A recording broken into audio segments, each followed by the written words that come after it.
Okay, we're ready. Okay. Welcome to the Tuesday, June 15th Montgomery County Commission meeting. This meeting is being conducted by video conference via zoom.us due to the COVID-19 pandemic.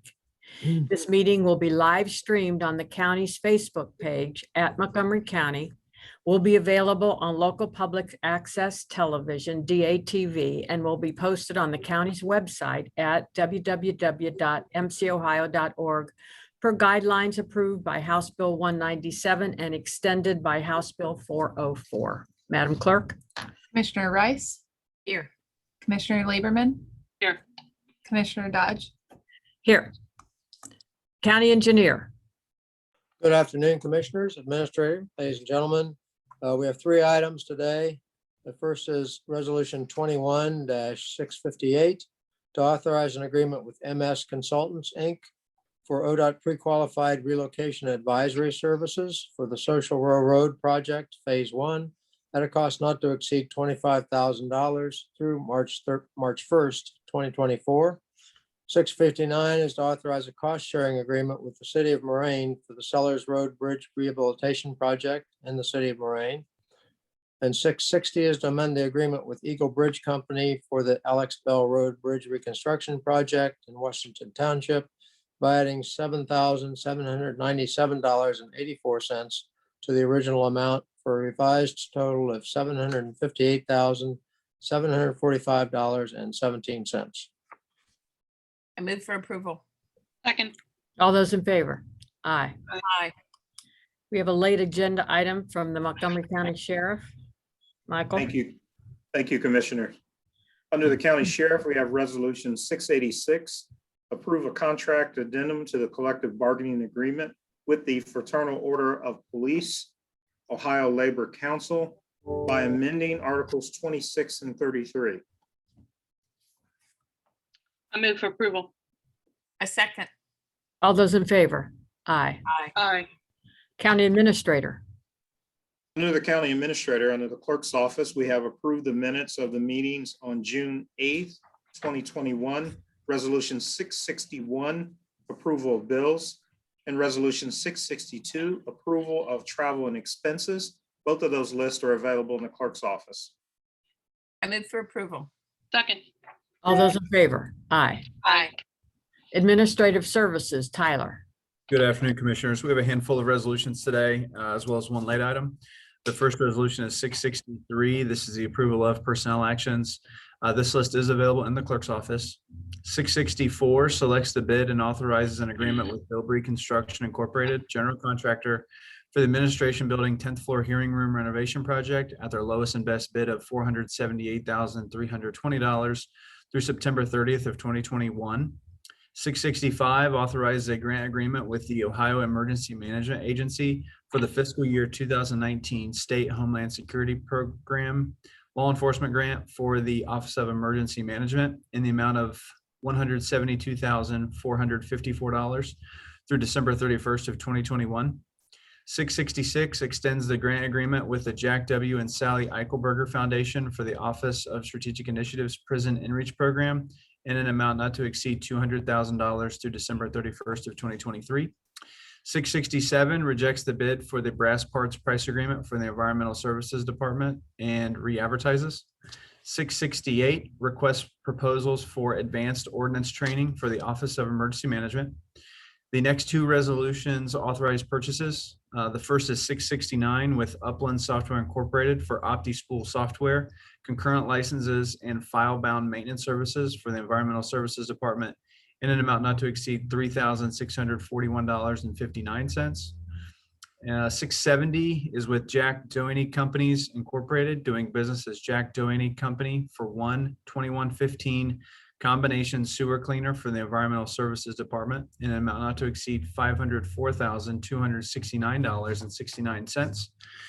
And late item resolution number is 687. This rejects the bids received for the Municipal Court Trotwood new building project and re-advertises for the same at an estimated cost of $6,313,746. Excuse me, Commissioners, before you approve, Tyler, can you discuss a little bit more detail on resolution 687 for the commission, please? Sure. We opened you. bids last week for the Trotwood Court. Construction, as everybody knows, is a little volatile right now. The bids that came in were all higher than the engineer's estimate. So we're forced to go back out for additional bids at a higher estimated cost. A lot of that's related to steel prices as well. Thank you, Tyler. Thanks. I move for approval. A second. All those in favor? Aye.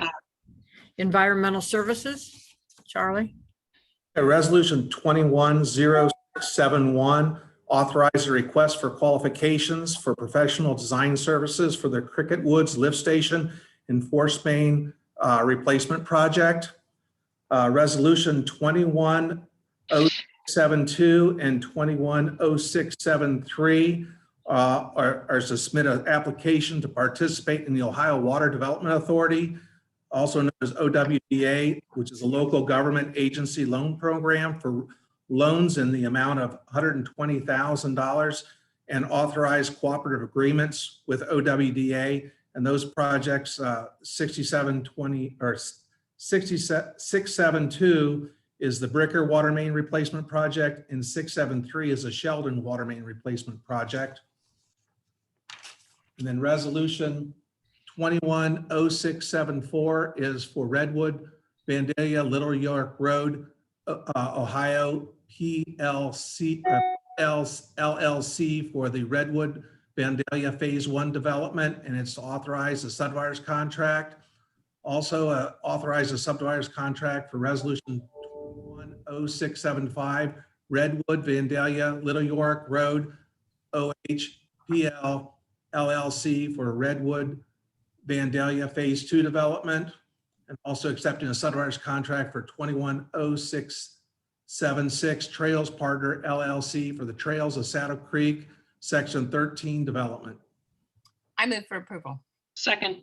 All those in favor? Aye. Aye. Human Services, Tom? Thank you.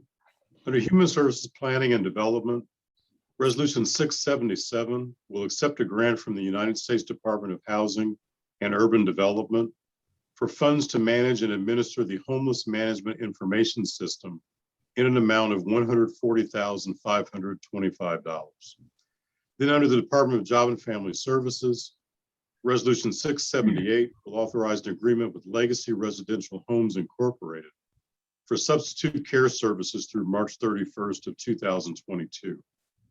And then 679 will authorize a memorandum of understanding between the Montgomery County Department of Job and Family Services, Children's Services Division, and mandated and voluntary subscribers regarding the reporting and investigation of child abuse and neglect in accordance with section 2151.421 of the Ohio Revised Code. I move for approval. Second. All those in favor? Aye. Aye. Thank you. Business Services? Good afternoon, Commissioners. Under Business Services, we have Resolution 0680, authorizing work experience and guidance program agreements with various local businesses through December 31st, 2021. Under Workforce, we have authorizing purchases through state term contract for the Employment Opportunity Center Westtown. 0681, Ohio Valley Audio Visual for audio visual equipment and installation services, amount not to exceed $160,565.65. 0682, M&J Technologies, Public Sector LLC for laptop computers and accessories, an amount not to exceed $138,033. Under Community Economic Development, I have 0683, authorizing an agreement with Palisades Arcadia Baseball LLC, also known as Dayton Dragons, to assist with building and safety related expenses in an amount not to exceed $250,000 through December 31st, 2021. And 2, authorizing a delegation of activities agreements with Harrison Township, utilizing CDBG funds through January 31st, 2022.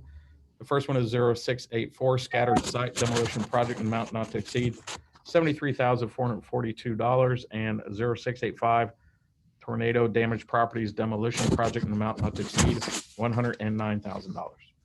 I move for approval. Second. All those in favor? Aye. Madam Clerk, do we have any comments by citizens? No, we do not. Okay, I have a proclamation here to read, and this is a dear friend of the county's who is retiring. She's been on our library board for about 15 years, ladies, if you can believe that. Barbara Haid. Whereas it is with great pleasure that we honor Barbara Haid on the occasion of her retirement from the Dayton Metro Library Board of Trustees after 15 years. And whereas the Montgomery County Commission believes public service is an especially notable career choice and that working in service to one's fellow citizens is an honorable way of life. And whereas Mrs. Haid is a lifelong resident of the Dayton region and a graduate of the University of Dayton. And whereas Ms. Haid has been an advocate for the Dayton region through her work with the Dayton Foundation, the Dayton Area Chamber of Commerce, Ohio Works, the Dayton Convention and Visitors Bureau, and Montgomery County's Dayton Metro Library. She is a true public servant and an incredibly valuable member of the Montgomery County team and community. Now, therefore, be it resolved that the Board of County Commissioners of Montgomery County, Ohio, does hereby recognize, honor, and congratulate Barbara Haid for her outstanding service to the citizens of Montgomery County. So thank you, Barbara. Absolutely. Yes, yes, thank you, I'll be- Barbara. Yep. Okay, comments by County Administrator. Thank you, Commissioners. The deadline to renew your dog license is over 2 weeks away. And thanks to the passage of House Bill 404, the deadline to purchase a 2021 license without any late fees was extended until July 1st. Single year license are $20 for dogs that have not been spayed or neutered and $24 for those that are unaltered. You can purchase your license in person at the Animal Resource Center or at the auditor's office or online at www.mcohio.org/dogs. Again, that's www.mcohio.org/dogs. These dogs you see here on the screen are dogs available for adoption at the Animal Resource Center. Now, we have many family-oriented dogs who are willing to make your home their forever home. When you adopt a dog, make sure you get their license. Under Ohio law, all dogs 3 months of age and older must have a valid dog license. Not only is the license the law, but it keeps your dog safe. A Montgomery County dog license can be traced 24 hours a day, 365 days a year throughout the Montgomery County Auditor's website. Now, this ensures that if someone finds your dog, they can quickly and safely return them to the home that they belong. Now, as the only legal proof of ownership in Ohio, a license distinguishes a lost dog from a stray dog. This means that when a dog is wearing a dog license, it is brought to the Animal Resource Center and it is held for 14 days to allow the owner time to reunite with their family. Thank you, Commissioners. Thank you. Well, those were some cute dogs, actually. I saw one, Michael, that had your name on it. I think it was not Luna. Very funny. Brutus is No. very territorial. Brutus would really like that little guy. Anyway, shifting topics, I am very happy to announce that we approved a funding of a position to continue the good work that's been happening through our Eichelberger Prison InReach program.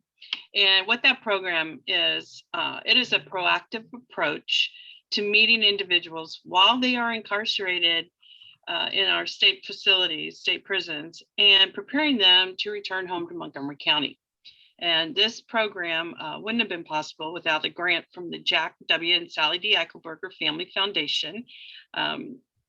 And because of the work of Judge Walter Rice and the Dayton Foundation, they brought it to us to ask if this was the kind of thing we would like to receive a grant for. And we said, well, of course. And so this in-reach specialist visits incarcerated individuals in prisons and connects them with Montgomery County Office of Reentry and encourages them to complete our Reentry Career Alliance Academy.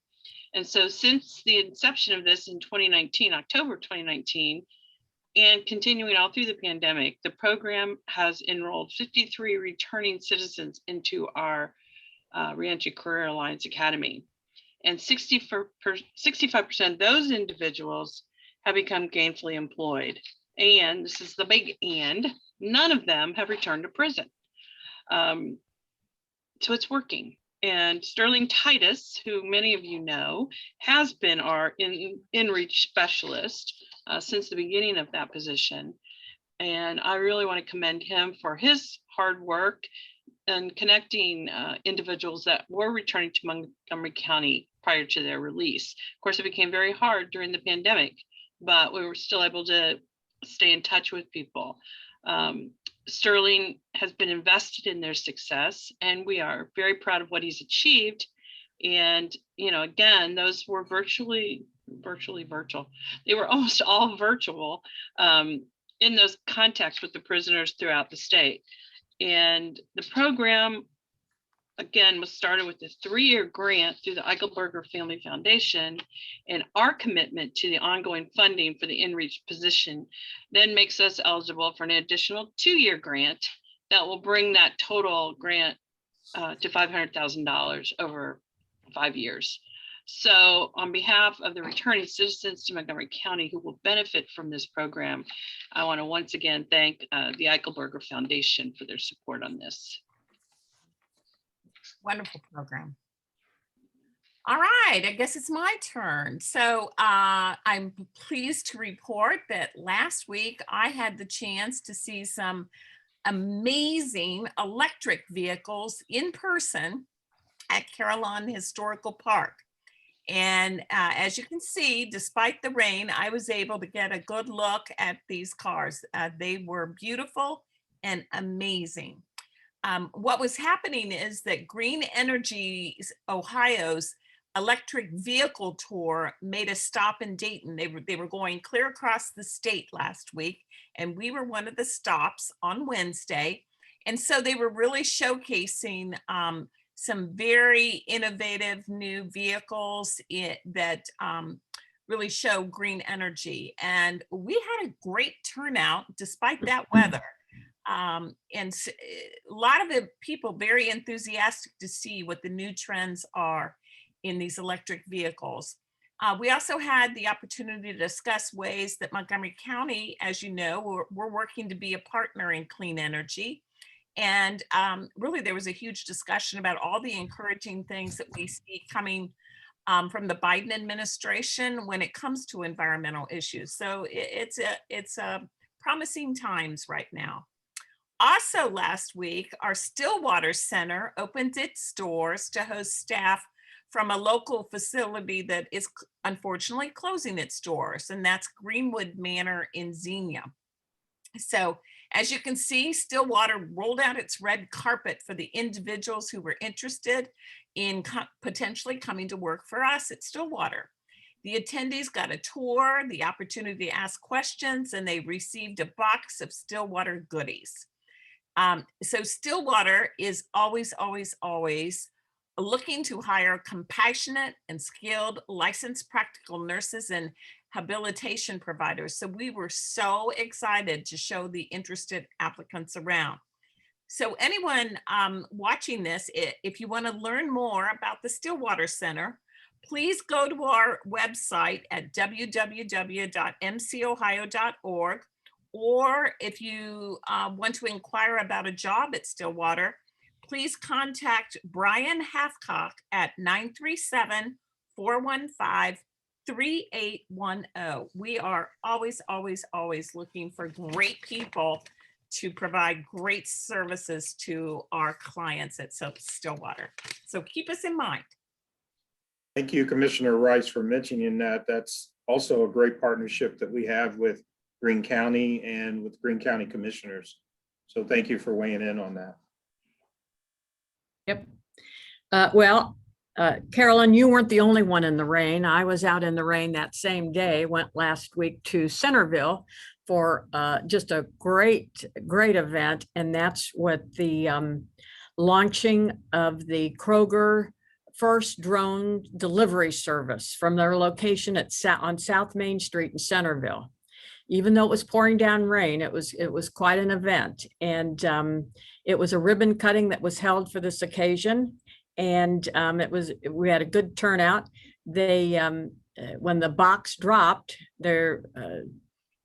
our city mayor, Brooks Compton, had spoken, and he opened the box, and there were 2 bags of rice in that first delivery, but attached was, along with that, was a piece of the very first Wright Brothers flyer.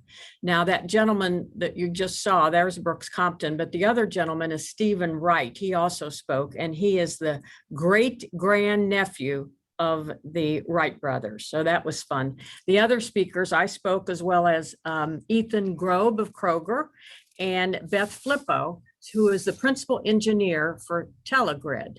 So that's the company that's partnering with Kroger to bring this service. So it was quite an exciting development here for Montgomery County, even though pouring down rain. Then yesterday, I stopped by a ribbon cutting for Gelati or Gelati, whatever it is. It's absolutely a great place. It's at 127 East 3rd Street. Lots of just kind of really different foods and vegetarian options. So if anybody's interested, it's a neat place. It's at 127 East 3rd. So that was a fun place to go to that ribbon cutting. So I think that's all I have. I know that we have a viewing coming up here. Do we adjourn? I think we do. Yes.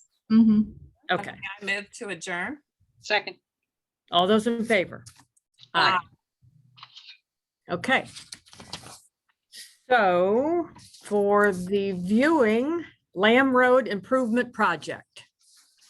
As commissioners, this is a good project. It's a bridge with some road work involved as well. And our project manager is Rex Dickey. Will be giving a presentation.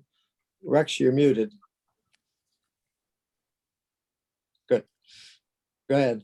There. All right. There, he's on. There, thank you, Paul. Thank you, commissioners, administrator, and hello to anyone else who might be linked into this meeting today. So I have a PowerPoint presentation, and I'll take us through that just to explain where the project is, what the project is, what some of the aspects of it will be, and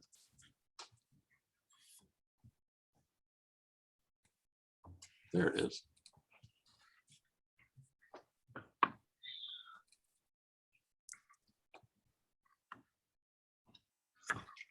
Okay.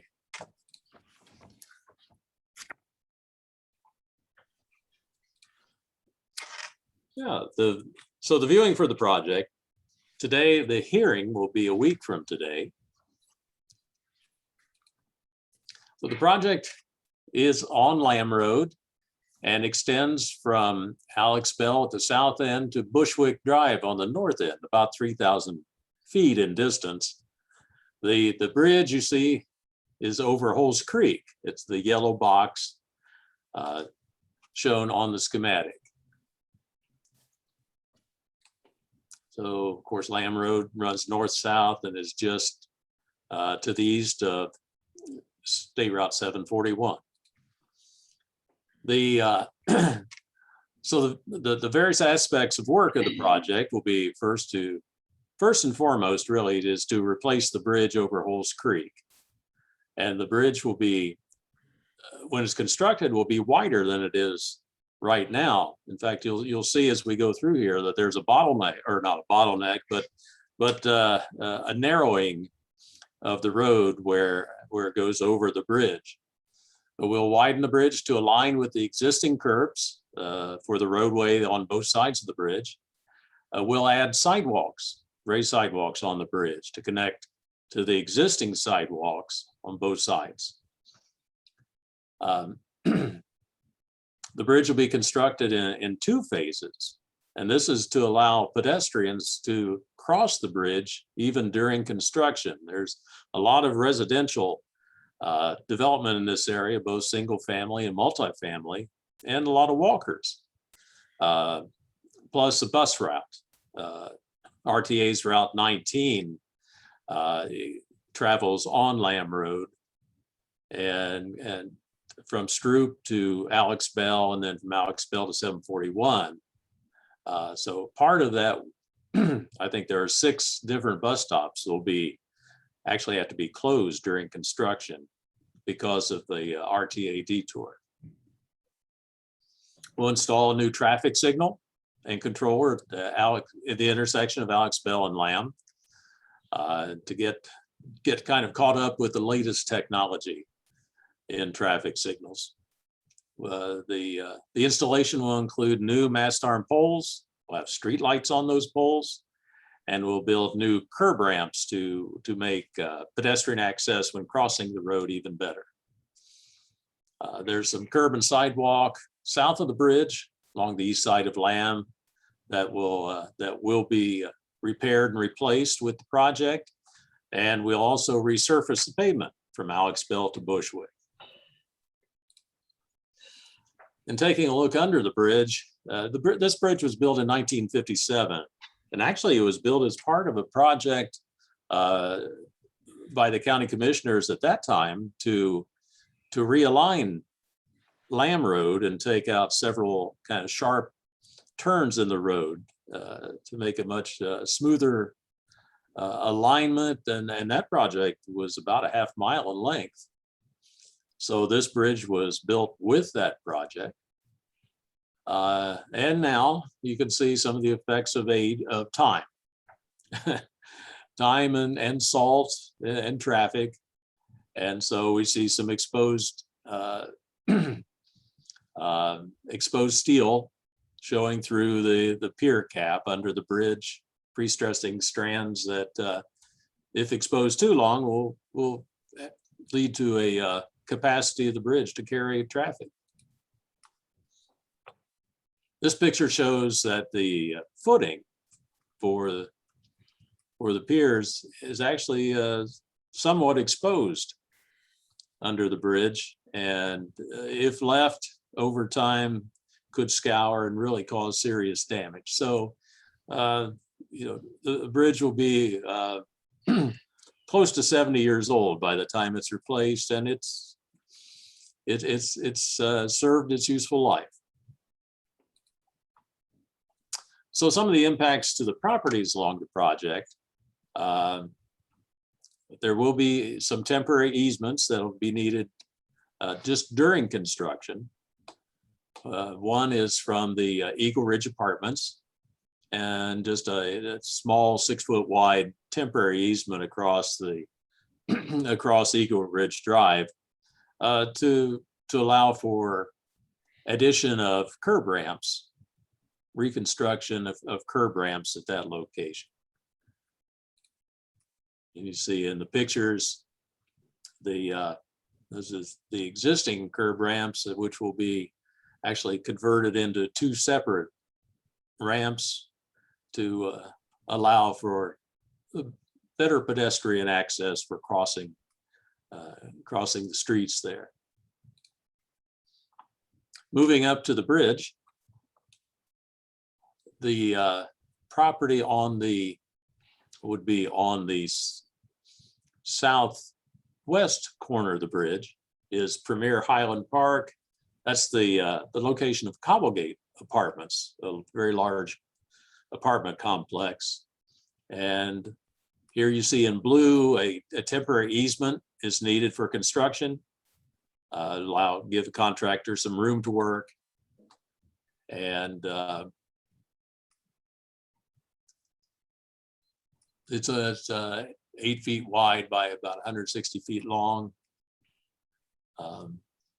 Again, only needed during construction of the bridge. and viewing Cobble Gate Apartment. You see from the picture on the right, that's south of the bridge looking north, and you can see how the road necks down when you cross the bridge. Here's the curb, and then out here is the edge of the bridge.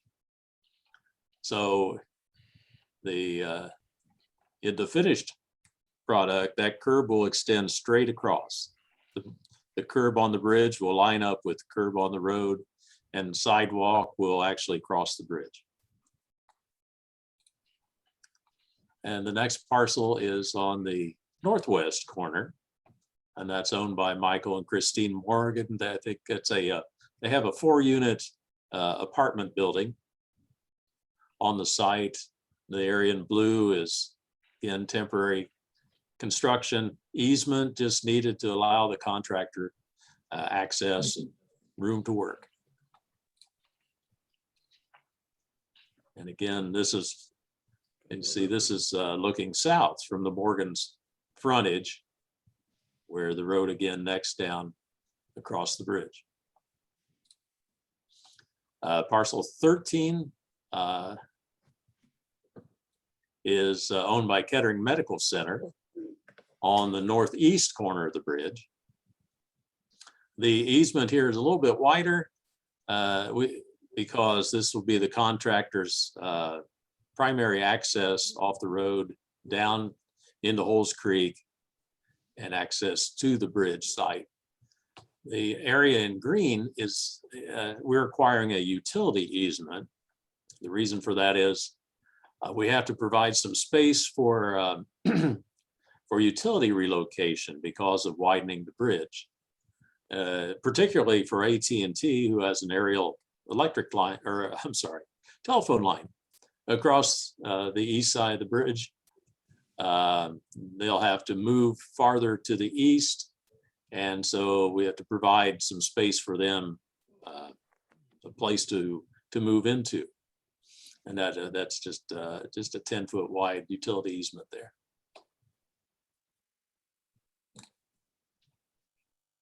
And again, a view of Kettering Medical Center's property and the approach to the bridge.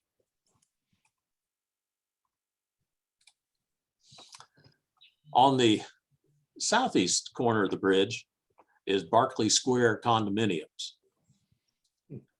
Now, in this case, I just wanted to be clear, it's not necessary to acquire an easement because easements already exist by virtue of the plat that was filed. Public easements exist along parallel to Holes Creek and also along the frontage of Lamb Road. So it's already existing easement there to allow for contractor access and for utility locations.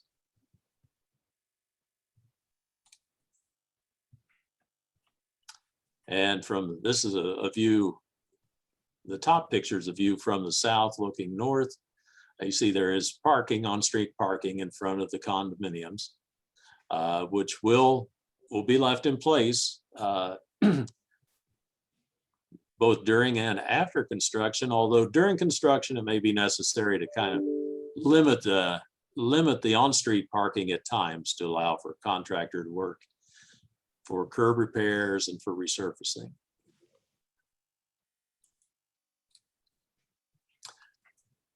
There's another project that's actually going to be performed along Lamb Road before the bridge work and before our road work. It'll be by Montgomery County Environmental Services. We've been working very closely with Environmental Services in coordinating these two projects. And the Environmental Services project is to install a 30-inch water main along Lamb Road to, as they describe it, to reinforce the distribution ability, serve the medium pressure system in southern Montgomery County, and really to provide some redundancy to the system. So the water main project will occur next year in 2022. Basically a year ahead of the road and bridge construction. So the water main around will be in the pavement on Lamb Road for the most part, except where it goes around the bridge. And it'll go 40 feet. It'll be located 40 feet to the west of where the new edge of the bridge will be. So there'll be no conflict between the two projects.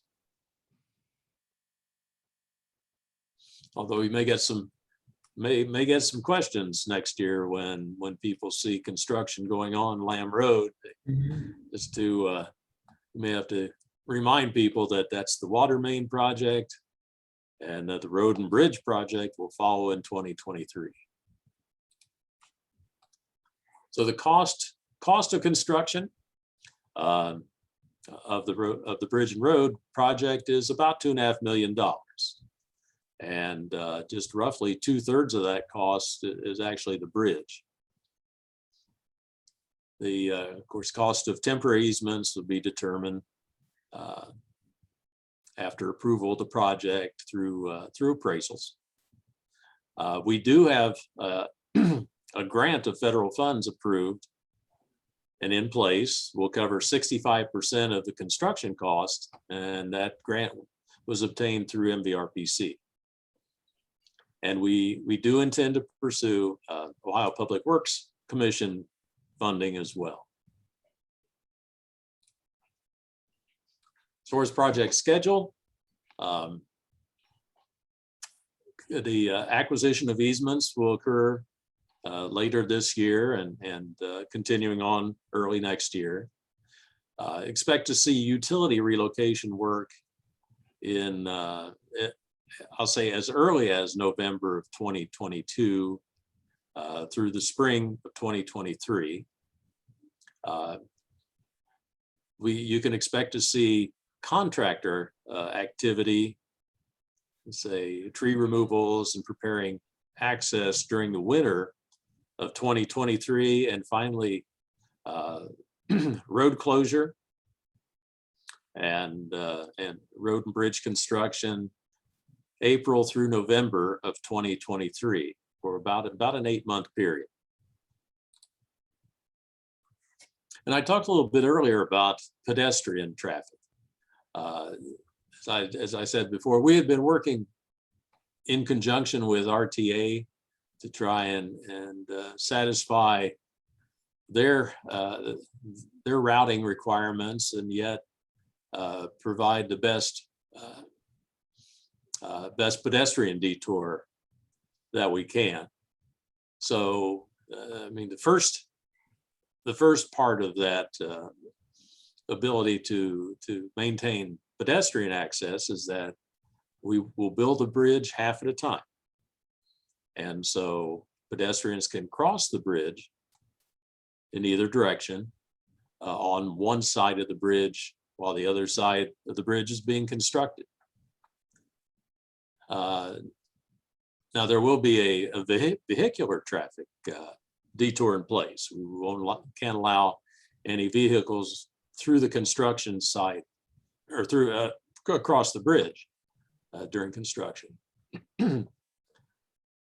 So there will be 1, 2, 3, 4, 5 bus stops that will have to be closed because of the bus detour. The bus detour will, the bus comes down Lamb from Stroop, will go west to 741 along Bushwick, and then back down on 741. And then the return route would be just the opposite. 741, then Platt Streets to Bushwick, and then north on Stroop. So, so the apartments, the condos, people will be able to get to the bus stop at Bushwick Drive by walking along Lamb, crossing the bridge. They'll also be able to get to commercial retail through this entire area between Lamb and 741 on Alex Bell. And finally, the road detour will be Stroop to 741 to Alex Bell. And there are, of course, there are other ways to get in and out of the area, but that will be the marked detour route. And at this point, be glad to take any questions.